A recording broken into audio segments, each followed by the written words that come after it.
So yeah, we're giving a short talk about the amplitude phase crystal model, and I'm using it to, well, model describe complex lattices. Well, in the vast landscape of methods used to model materials, APFC, well, it lives here. So it belongs to a set of coarse-scale methods, and well, the overall aim of the research is to close the gap between micro and macro scale. And APFC is a good candidate for this, thanks to its ability to tackle relatively long time scales and large length scales, while at the same time maintaining some atomistic detail. So this talk is divided into parts. In the first part, I will, well, first of all, describe the model and my additions to it, and see and show how it can be used to model complex crystals. And these are the results which we have already obtained. And in the second part, we will get to the point of why I'm here, so the research which is still ongoing on quasi-crystals. So we start with crystals, and these results are based on two papers which we published with a group back in Dresden earlier this year. So let's start with the theory. Let's start with PFC, and just very briefly, the idea behind the phase crystal model is to study the evolution of some atomic density, and to do so, we write down a free energy in the simplest form, which produces periodic states in the density. And today I'll call the density of psi. So this is the free energy, and this comes with an evolution law of psi, which is this. You might recognize this is an H-1 flow, meaning that the density is conserved, as physicists is probably happy about it.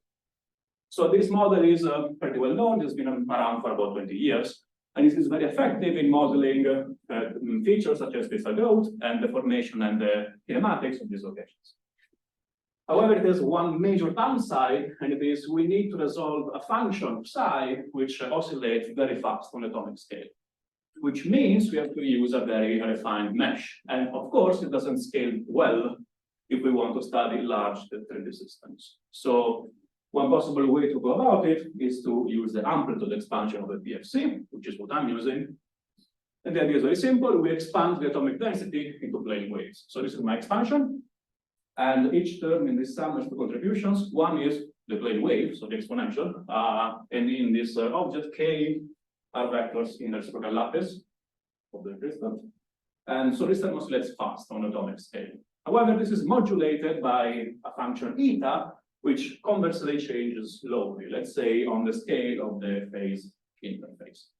So the idea is that we can exploit the fact that etas change slowly to model them as opposed to psi.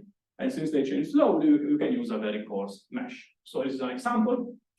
On the right, I have just one of the results from my simulations, and you can see I have some function eta, that are part of it, which changes slowly almost everywhere in the domain, which allows me to use a pretty coarse mesh, and then we can just refine it quite aggressively only where we need it, in this case at the tip.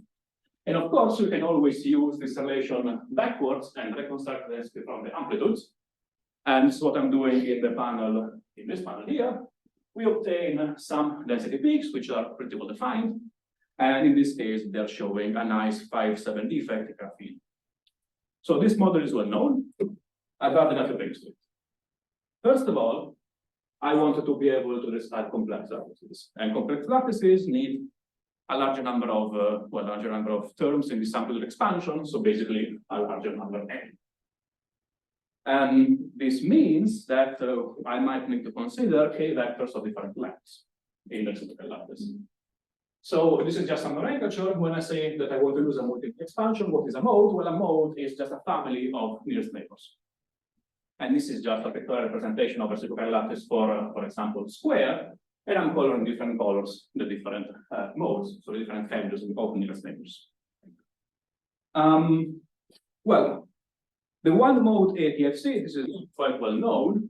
We have this operator, which is, well, this is order for evaluation inside the square modulus. There exists a theory for multimode PFC, which has the shape here and was described in that paper for the first time. In this theory, we have a set of parameters Bn, which tune the dynamic strength of the modes with respect to one another. But the most important message here is that quite clearly from that equation, you can see that the order of the operator depends on how many modes we take. This is obvious because we have some operator inside the product. So if we take n now is 2, that the order increases. Right. And when deriving the multimode theory for APFC, I found out that actually for ABSC we can take out the operator from the product, meaning that the order is always the same as one mode, doesn't matter how many modes you actually take. And inside the product, what remains, well, these are just a bunch of constants. So this object is also a constant. And it means that using a multimode expansion for APFC does not really increase the computational cost, which is excellent. Other additions, I want to be able to describe lattices with a local structure with a basis. So I'm using this, introducing this coefficient B in front of every amplitude eta, and B is defined in this way. So in here, once again, K is local lattice vectors, and R is the position of each atom within the unit cell. And if you look at the definition of B, well, it only contains constants, therefore it is a constant, which means once again that introducing it does not really increase the computational cost. So that's pretty nice. And finally, I'm adding a stabilization term. What I mean by that is that quite often in APFC, a large region of parameter space is occupied by unphysical phases in which all amplitudes are 0 except for 1. And we don't want to see those. So the idea is that we introduce this term ad hoc inside the energy, and I'm sure you will agree this term is always positive unless the amplitudes are 0, unless the amplitudes are equal in modulus. So what this term does is that it encourages the amplitudes to be equal, making it energetically unfavored for them to be different. And by switching it on, we can move from a non-physical spurious plane wave phase to a nice crystalline phase, in this case downward. Let me go very quickly through the actual model and a little bit of numerics. This is not exciting, but I just find nothing worse than this. This is the actual free energy which I have in my model. I'm only reporting here the operator term, which is all this, and then I have a bunch of polynomials which I'm hiding inside this function G. This comes with an evolution law for each amplitude eta, which has this shape. And if you look at it, this is a fourth order PDE in eta where it is complex. So this is not for the faint of heart.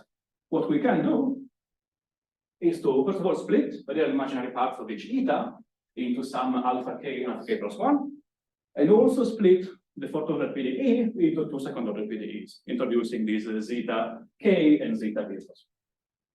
So what we get is a system of 4 second order PDEs, and we get one system for each amplitude. This looks ugly, but we can solve this. And to solve this, I'm using a semi-implicit integration scheme. This is it in matrix form. I'm not going to comment on every term because there is no point. Let me just mention that we are linearizing some of the nonlinear terms and then having them inside these objects G on the left-hand side, and then hiding everything which is nonlinear inside the H's on the right-hand side. To solve this, I'm using finite elements, and specifically, I'm using AMDIS, which is a finite element toolbox, which was developed in our institute. This is it for the maths. We can look at some pictures, which is my favorite part. So we start easy with some edge dislocations into the lattices, and to the lattices, they all have a basis. So first of all, graphene. Graphene 1 mode was a known result for APFC before I started my research. However, notice how in this plot on the left, well, we can see that there is some 5-7 defect forming. However, it's not very clear. It's all kind of blurry. By increasing number of modes, well, the definition increases dramatically. Now we can see some very sharp peaks, and of course, the same defect forms. So that was nice. Of course, using additional modes, we can also study some new crystals which we were unable to see before introducing new modes. So first of all, Kagome. This is a funny crystal.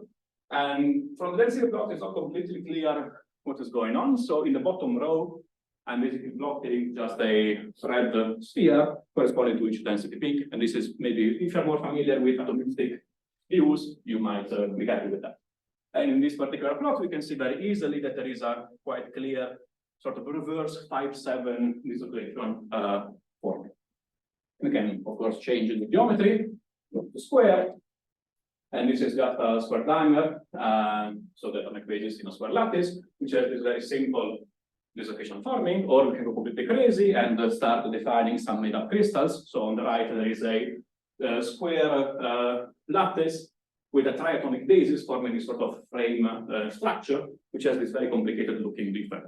The message here is that with the additions I'm introducing today, or we have introduced in the past, we are now able to describe virtually any lattice structure, of course not only in 2D, but also in 3D. So let's start with the diamond lattice. We saw actually this was the first time diamond lattice was achieved using APFC. And for the results, I will be showing plots of this order parameter phi, which is defined this way. And the behavior of phi is it is constant in the bulk and then dips at the dip. So here you're seeing a twist-frame boundary. You all know what it is. So I'm just mentioning that this is a rotation about axis 001 by a small angle.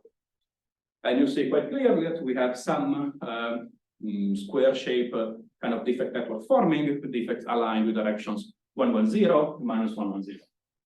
You can also, of course, change the rotation axis. Here I'm rotating about axis 111, and you see that a completely different kind of network forms with these sort of triangular shapes.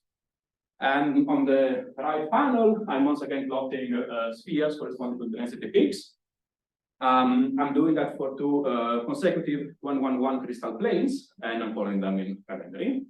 And the idea is that we were able to compare that picture or that result with results from actual domestic simulations done in that paper, and the agreement was excellent. So we were very happy with that. Still with diamond, a little bit more complicated. This is a spherical inclusion rotated inside a matrix. So on the left, we see complex dislocation network forming, and you will probably notice at the poles, the shape of the defect is the same as the one we're seeing in the previous slide, and then it gets deformed when we get closer to the eclipse. On the right, it is the same, the same simulation, just from a different view angle. And I'm also reporting a cutaway of the simulation box, which I'm coloring with respect to one amplitude, and the simulation mesh. And notice the size of the object. This is the 6 lattice parameters. And notice how we are using our mesh, which is very, very coarse outside, so in the matrix, because the amplitudes are constant here. We use a mesh which is slightly more refined inside the inclusion, because the amplitudes change slowly, and we're only refining aggressively at the interface, because that's where the amplitudes change quickly. So this shows the real power of APFC. We were able to use this very coarse mesh, saving a lot of computational effort. And also changing lattice again. This is HCP. Once again, this was the first time HCP was achieved using APFC. On the left, the twist-frame boundary about axis 001, forming a sort of hexagonal pattern. And on the right, again, spherical inclusion, the same comments are sort of true. So shape at the pole, which is the same as the twist-frame boundary, and then it gets deformed closer to the equator. Right. This is it for crystals, actually. But about 6 months ago, we realized that APFC is excellent also for describing quasi-crystals, which is how we got Louis involved. And this is the current topic of my research. So let's take a look at that. And maybe not everyone is familiar with quasi-crystals, so let me define them. A quasi-crystal is the projection of an n-dimensional periodic structure into a d-dimensional space. And I will be calling the space with dimension d a physical space or parallel space, and the space with co-dimension d perpendicular space. So in general, a quasi-crystal is ordered, but it is not periodic. And it can show rotational symmetry, but it never has rotational symmetry. And importantly for me, there is no mesoscale description of them, so it's quite exciting to be able to work towards one. Today I'll be focusing on the Kagura quasi-crystals. So for those, we have n equal to 4. So this is a 4-dimensional object which we are projecting into a plane. And of course, I want to start them using APFC, so I need to define some k-vectors. I'm using 5 of them. This is the definition, and they draw this pentagon in the reciprocal values. So if you actually plot the density, we get this nice psychedelic picture. And you will notice a couple of things. First of all, unlike a conventional crystal, a quasi-crystal has a well-defined center here. And about the center, the quasi-crystal, this quasi-crystal shows a 10 for rotational symmetry. So how do we actually build them? Well, let's start with the four-dimensional periodic object. So this will have four-dimensional vectors. I'm calling K, big K, the reciprocal lattice vector in 4 dimensions. And this is the direct sum of a two-dimensional reciprocal lattice vector in parallel space, small k, and a two-dimensional reciprocal lattice vector, small q, in perpendicular space. And similarly, I have a four-dimensional Burgers vector, big B, which is going to be the direct sum of a two-dimensional Burgers vector, small b, in parallel space, and small d in perpendicular space. What do they look like? Well, K has the shape we just saw in the previous slide. And at this point, however, I'm still allowing it to have a generic length G. And similarly, we can construct a two-dimensional Burgers vector in parallel space, which has this shape. And notice how, by construction, we're imposing that B is perpendicular to Bn is perpendicular to Kn. So this is it for parallel space. However, what do the perpendicular space vectors look like? The idea for quasi-crystals is to have them have the same shape as those in parallel space, just with a different indicization. And I'm using this weird notation to indicate the modulo relation. So 3n brackets 5 would be the 3n modulo 5. And I'm also introducing some generic coefficients A and B to indicate the different length of the vector in parallel space and perpendicular space. Now we can define a phase as the dot product of these four-dimensional vectors, which just has that shape and enjoys some symmetries, which I'm reporting. And the idea now is that we can impose that this phase is invariant of 2 pi and obtain a very simple system which we can solve to find some values for the product AB and GR. And what is done conventionally in literature, and when I say literature, I mean just this paper, is to take G equal to 1, meaning that the K vectors are unitary in length, and to take small b equal to 1, meaning that the Burgers vector in parallel perpendicular space have the same length. And this leaves us with some very well-defined values for A and for R. So now that we have built a quasi-crystal, we can start looking at these locations.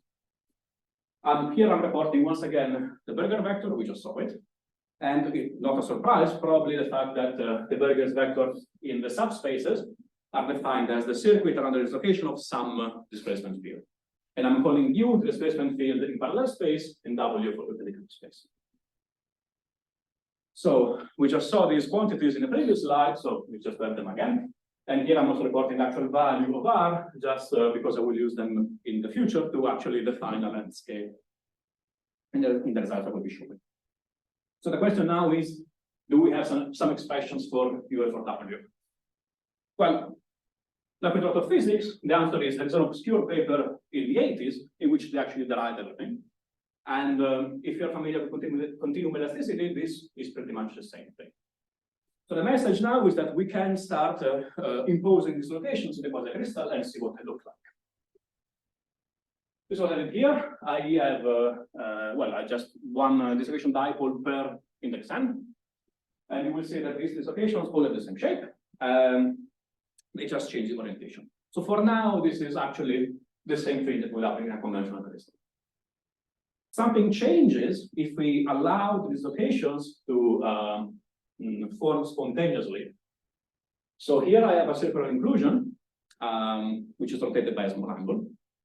And so I'm reporting plots of the density. However, due to the nature of quasi-crystals, it's actually not super easy to see what is going on, or even to locate the dislocation just by looking at it, because it's just a mess. So let's just look at plots of the order parameter phi. And phi, once again, constant in the bulk, then deep suddenly.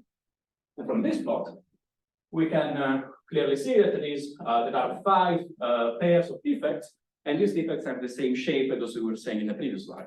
So these are the lowest hanging defects. Something interesting happens if we take a significantly larger inclusion, and this is not to scale, this is 8 times as big. And of course, here I'm just reporting half the circle because just for clarity. So for very, very small angles, well, probably hard to see, but hopefully you can believe me that this dislocation is the same as this. However, when we start increasing the angle a little, we see that some other dislocation appear. And this is weird because in conventional crystals, we would expect only the lowest energy dislocation to form. whereas these defects are something else.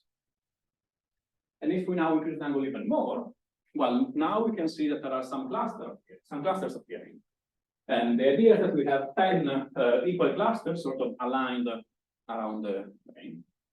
And the number of dislocations and the type of dislocations in each cluster changes according to the angle. Eventually getting to this sort of more complicated looking state, in which for each cluster we have one lowest energy defect and two some other kind of defect. And this some other kind of defect is what made us want to actually be able to characterize this objectively. And so to do that, we introduced a topological charge for quasi-crystals. And it is defined as the phase. We talked about this in a couple of slides ago, and just divided by pi.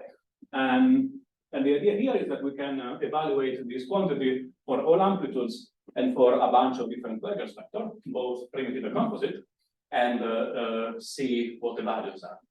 And we can use the fact, which is true in crystals as well in quasi-crystals, that the amplitude goes to zero by defect if and only if the topological charge is non-zero, to actually characterize the defects we observe forming spontaneously. So for each defect that we see, we can, in principle, look at what amplitude goes to zero and use this table to recognize what Burger vector that defect has.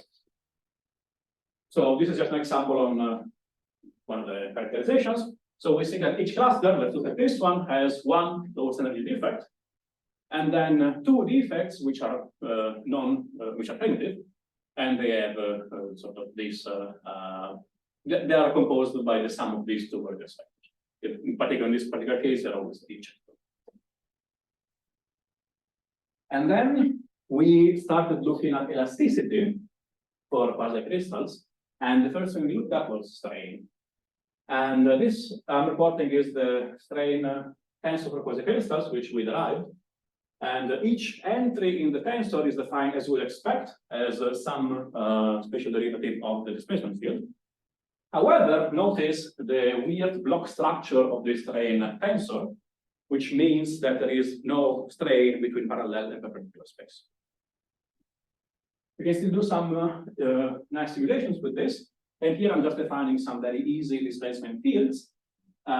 So I have a certain strain epsilon in parallel space and a different strain epsilon perp in perpendicular space. And I should mention at this point that epsilon and epsilon perp can be, in principle, completely unrelated. There is no dependency one from the other. So this is just a sketch of the simulation I'm setting up. I have two opposite strains in different half planes. So we are expecting defects to form here.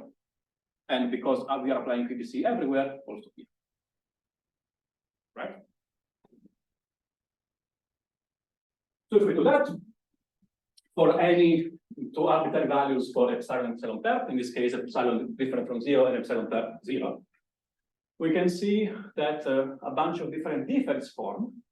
One comment, I am centering the system in the center of the quasi-crystal, meaning that the well-defined center of the quasi-crystal is here. And about this point, this array dislocation which is forming is actually symmetric.